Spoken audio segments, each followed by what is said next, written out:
Good morning students. In previous class we are discussed about agriculture. So agriculture means ಕೃಷಿ ಬಗ್ಗೆ in previous class ಅಲ್ಲಿ ನಾವು discussion ಮಾಡಿದ್ವಿ. So in this class we are going to learn our human resources. So it means ಮಾನವ ಸಂಪನ್ಮೂಲ ಅಂತ ಕರಿತೀವಿ. So ಈ ಒಂದು ಲೆಸನಲ್ಲಿ ನೀವು ನಮ್ಮ ಒಂದು ದೇಶದಲ್ಲಿ ಇರ್ತಕ್ಕಂತಹ ಪ್ರಮುಖವಾದ ಸಂಪನ್ಮೂಲಗಳ ಬಗ್ಗೆ ನಾವು ಅಧ್ಯಯನವನ್ನು ಮಾಡ್ತೀವಿ. What is the meaning of resources? ಏನು ಸಂಪನ್ಮೂಲ ಅಂದರೆ? ಸೊ ಮನುಷ್ಯನ ಬಳಕೆಗೆ ಯಾವ ವಸ್ತುಗಳು ಬಳಕೆಗೆ ಬರ್ತಾವೋ ಸೊ ಅದೆಲ್ಲವನ್ನು ನಾವು ಸಂಪನ್ಮೂಲ ಅಂತ ಕರಿತೀವಿ.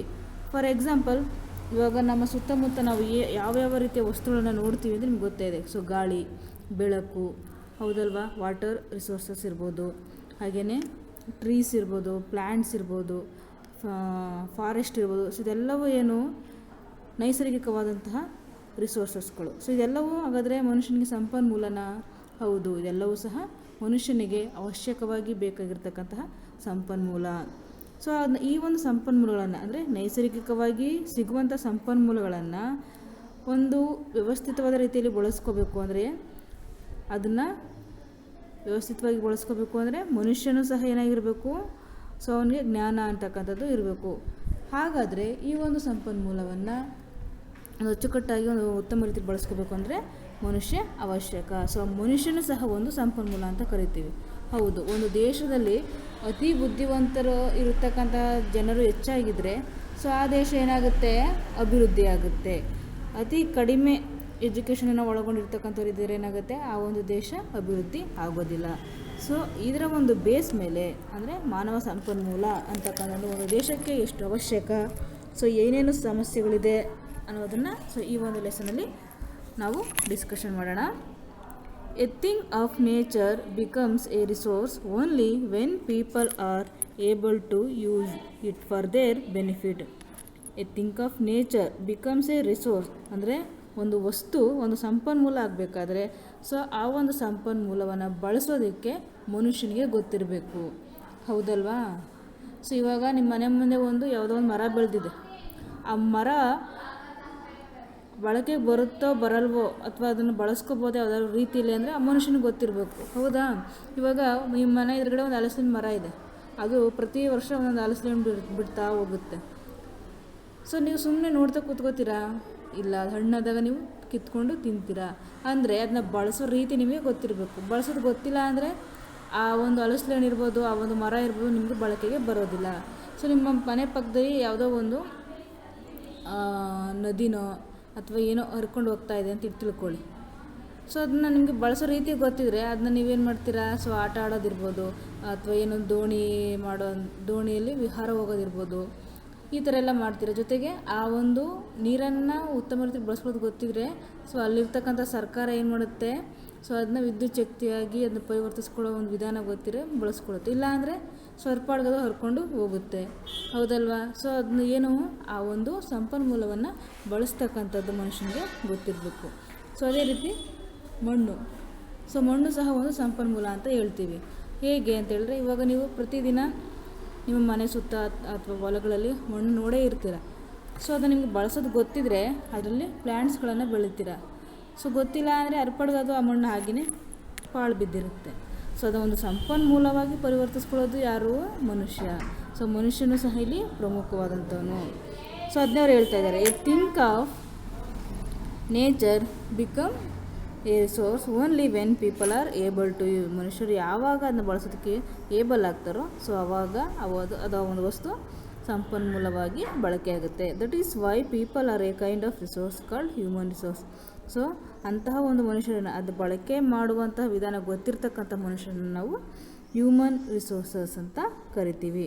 Human resources is A different from other natural resource. So ಈ ಒಂದು ಹ್ಯೂಮನ್ ರಿಸೋರ್ಸ್ ಅಂತಕ್ಕಂಥದ್ದು ಬೇರೆ ನೈಸರ್ಗಿಕ ಸಂಪನ್ಮೂಲಗಳಿಗೆ ಹೋಲಿಸ್ಕೊಂಡ್ರೆ ಅದು ವಿಭಿನ್ನವಾಗಿ ಇರ್ತಕ್ಕಂಥದ್ದು. The use of other natural resources depend on the human resources. ನಾನು ಹೇಳ್ದಾಗೇ ಬೇರೆ ನೈಸರ್ಗಿಕ ಸಂಪನ್ಮೂಲಗಳ ಒಂದು ಬಳಕೆ ಮನುಷ್ಯ ಸಂಪನ್ಮೂಲವನ್ನು ಅವಲಂಬಿಸಿದೆ.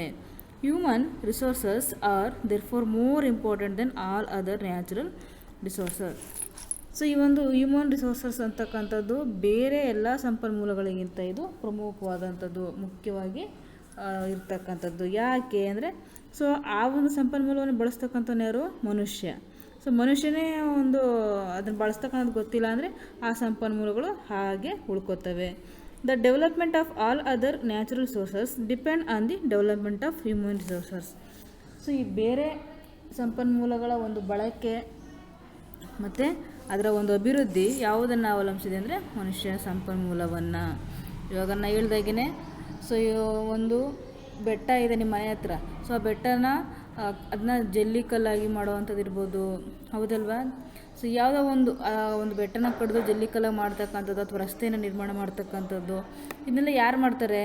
ಮನುಷ್ಯ. ಆ ಒಂದು ಮನುಷ್ಯನಿಗೆ ಇದನ್ನು ಹಿಂಗೆ ಮಾಡಿದ್ರೆ ಈ ಥರ ನಮಗೆ ಉಪಯೋಗ ಆಗುತ್ತೆ ಅಂತ ಗೊತ್ತಿದ್ರೆ ಅಥವಾ ಜ್ಞಾನ ಇದ್ದರೆ ಮಾತ್ರ ಆ ಒಂದು ನೈಸರ್ಗಿಕ ಸಂಪನ್ಮೂಲ ಬಳಕೆಗೆ ಬರುತ್ತೆ. ಇಲ್ಲ ಅಂದರೆ ಅದು ವರ್ಷ ಆಗಲಿ 10 ವರ್ಷ ಆಗಲಿ 20 ವರ್ಷ ಆಗಲಿ ಆ ಬೆಟ್ಟ ಹಾಗೆ ಇರುತ್ತೆ.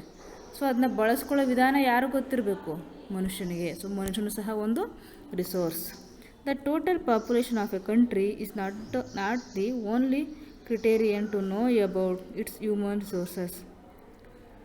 The total population of a country is not only criterion to know about the human resources. The quality of a person is more important than the quantity. ಒಂದು ದೇಶದಲ್ಲಿ ಜನಸಂಖ್ಯೆ ಅಂತಕ್ಕಂಥದ್ದು ಹೆಚ್ಚಾಗಿದ್ದರೆ ಮಾತ್ರ ಸಾಕಾಗಲ್ಲ. ಆ ಹೆಚ್ಚಾಗಿರುವಂಥ ಜನಸಂಖ್ಯೆಯಲ್ಲಿ ಬುದ್ಧಿವಂತರ ಸಂಖ್ಯೆನೂ ಸಹ ಹೆಚ್ಚಾಗಿರಬೇಕು. ಸುಮ್ಮನೆ ಏನಕ್ಕೆ ಅಲ್ವಾ? ಇವಾಗ ಒಂದು ಮನೆಯಲ್ಲಿ 6 ಜನ ಇದ್ದೀವಿ ಅಂದರೆ ಸೊ ಅದರಲ್ಲಿ ಎಲ್ಲರೂ ಬುದ್ಧಿವಂತರಾಗಿದ್ದರೆ ಆ ಮನೆ ಏನಾಗುತ್ತೆ? ಅಭಿವೃದ್ಧಿ ಆಗುತ್ತೆ. ಆ ಮನೇಲಿರ್ತಕ್ಕಂಥ 6 ಜನರು ದಡ್ರೆ ಆಗಿದ್ರೆ ಏನಾಗುತ್ತೆ? ಆ ಮನೆ ಅಭಿವೃದ್ಧಿ ಆಗಲ್ಲ. ಸೊ ಅದೇ ಒಂದು ಮನೆಯಲ್ಲಿ ಒಬ್ಬ ಇದ್ದು ಅವನು ಬುದ್ಧಿವಂತ ಆಗಿದ್ರೆ ಏನು?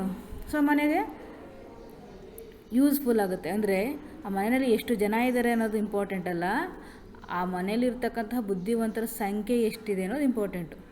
ಒಂದು ಮನೆಯಲ್ಲಿ 6 ಜನ ಇದ್ದಾರೆ, 6 ಜನ ದಡ್ರು, ಇನ್ನೊಂದು ಮನೆಯಲ್ಲಿ ಒಬ್ಬ ಮಾತ್ರ ಬುದ್ಧಿವಂತ ಇದ್ದಾನೆ. ಸೊ 6 ಜನ ಇರೋವಂಥ ಮನೆ ಸಂಪನ್ಮೂಲ ಅಂತ ಕರಿತೀವ, ಒಬ್ಬ ಬುದ್ಧಿವಂತ ಇರೋ ಮನೆಯ ಸಂಪನ್ಮೂಲ ಅಂತ ಕರಿತೀವ?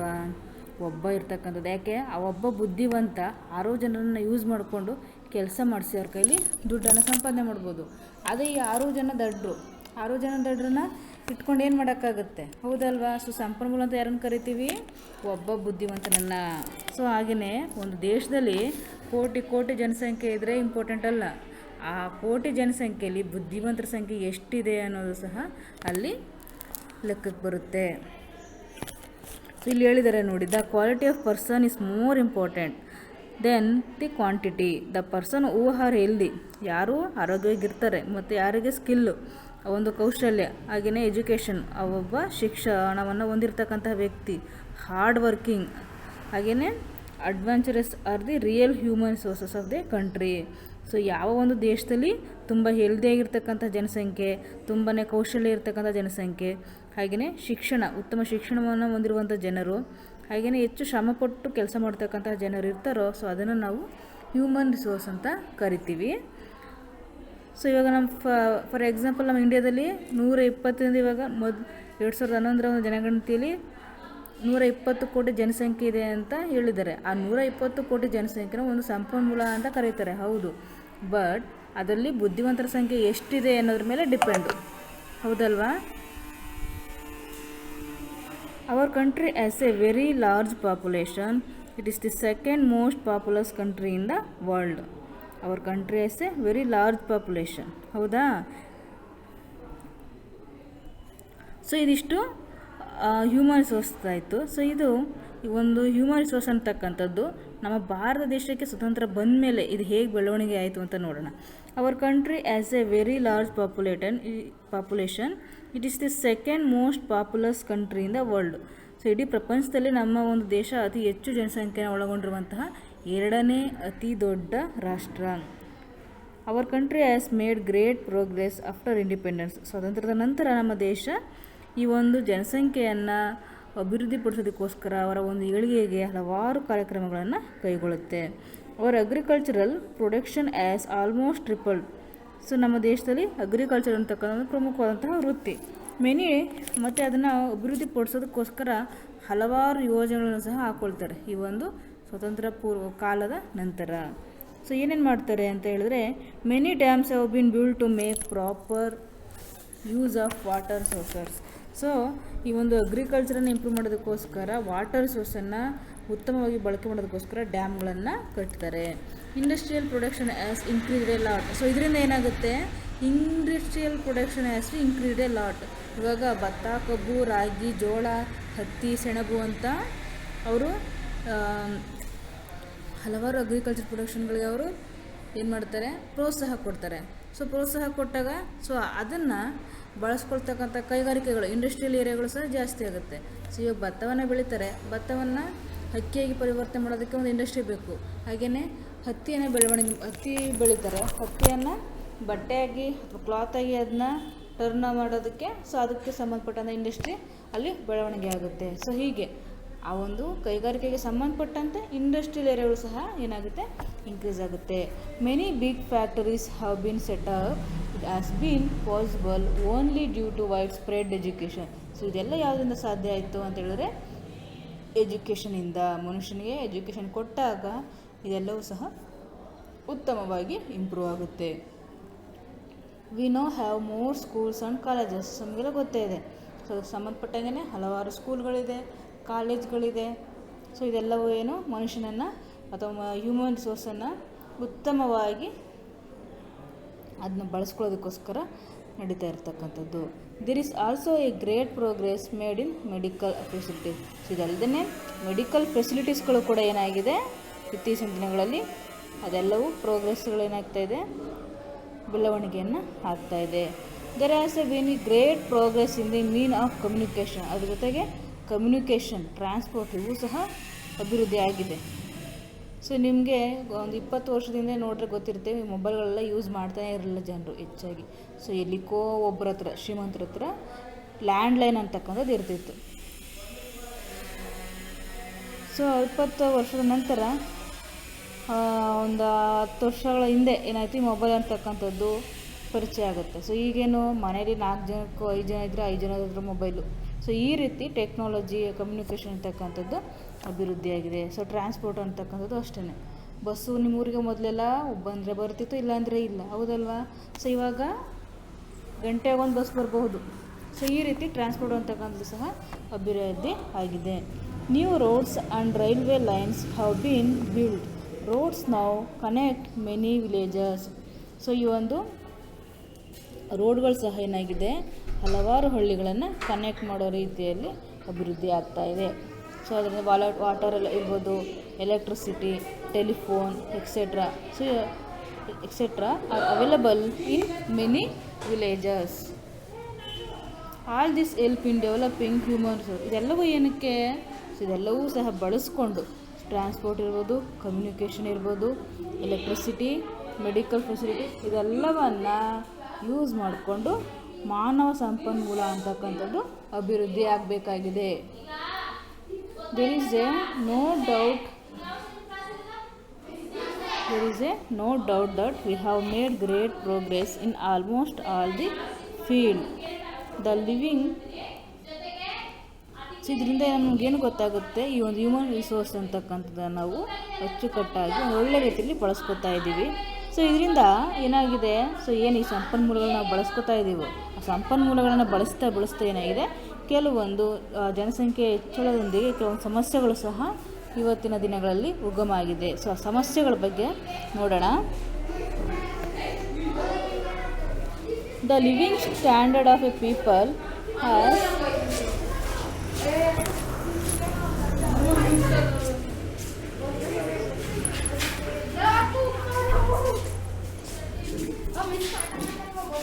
The living standard of a people has improved, but we are having large population, means more people with limited resources. So ಈ ಒಂದು ಜನಸಂಖ್ಯೆ ಬೆಳವಣಿಗೆಯೊಂದಿಗೆ ಹಲವಾರು ಸಮಸ್ಯೆಗಳನ್ನು ಸಹ ನಾವು ಇವತ್ತಿನ ದಿನಗಳಲ್ಲಿ ನೋಡ್ತಾ ಇದ್ದೀವಿ. ಸೊ ಏನೇನು ಅಂತ ಪ್ರಾಬ್ಲಮ್ಗಳು ಅಂತ ಹೇಳಿದ್ರೆ, many people are still very poor. So ಈಗಿನ ಒಂದು ದಿನಗಳಲ್ಲಿ ಈ ಒಂದು ಬಡತನ ಅಂತಕ್ಕಂಥ ಒಂದು ಸಮಸ್ಯೆ ಉಗಮ ಆಗಿದೆ, ಹೌದಲ್ವಾ? ಸೊ ಜನಸಂಖ್ಯೆ ಹೆಚ್ಚಳ ಆಗ್ತಾ ಇದ್ದಾಗೇ ಎಲ್ಲ ಜನರಿಗೂ ಸಹ ಬೇಕಾದಂತಹ ಮೂಲ ಸೌಕರ್ಯಗಳು ಸಿಗೋದಿಲ್ಲ. ಸೊ ಇದರಿಂದ ಏನಾಗುತ್ತೆ, ಬಡತನ ಅಂತಕ್ಕಂಥದ್ದು ಅಲ್ಲಿ ಸೃಷ್ಟಿಯಾಗುತ್ತೆ. ಸೊ ಫುಡ್ ಇರ್ಬೋದು, ವಾಟರ್, ಕ್ಲಾತ್, ಹೌಸ್, ಜಾಬ್ ಎಲ್ಲವೂ ಸಹ ಎಲ್ಲರಿಗೂ ಒಂದೇ ಸಮನಾಗಿ ದೊರಕೋದಿಲ್ಲ. ಸೊ ಇದರಿಂದ ಹಲವಾರು ಸಮಸ್ಯೆಗಳು ಉಗಮ ಆಗುತ್ತೆ.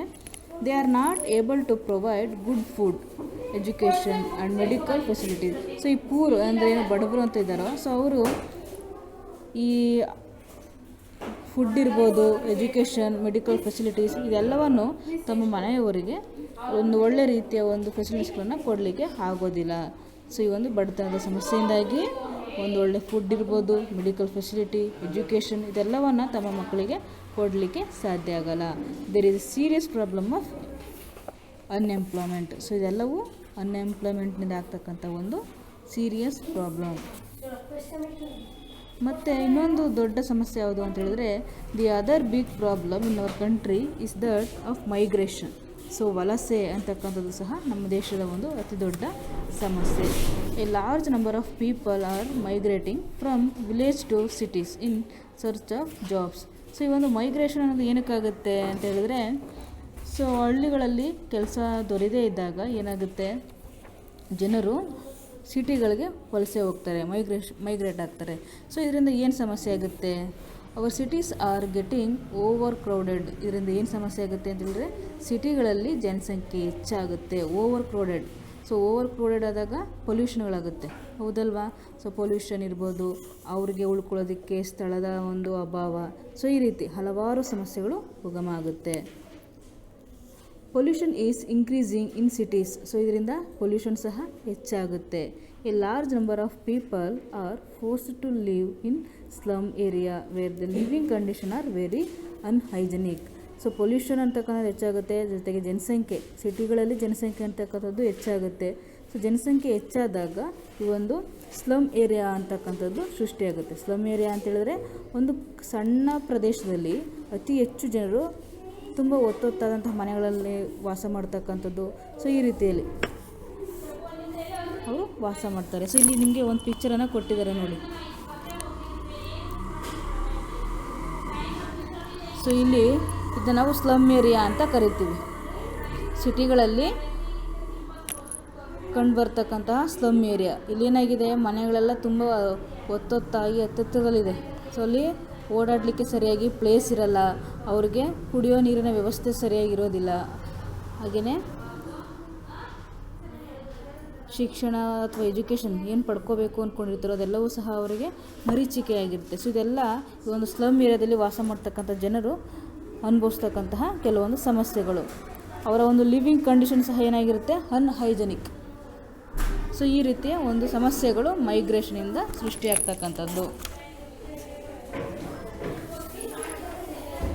ಸೊ ಹಾಗಾದರೆ ಇಂತಹ ಒಂದು ಸಮಸ್ಯೆಗಳನ್ನು ನಾವು ಪರಿಹರಿಸೋದಕ್ಕೆ ಏನು ಮಾಡಬೇಕು, ಸೊ ಪರಿಹಾರ ಏನು ಅಂತ ಹೇಳಿದ್ರೆ, ಸೊ ನೆಕ್ಸ್ಟ್ ಪೇಜಲ್ಲಿ ಕೊಟ್ಟಿದ್ದಾರೆ ನೋಡಿ.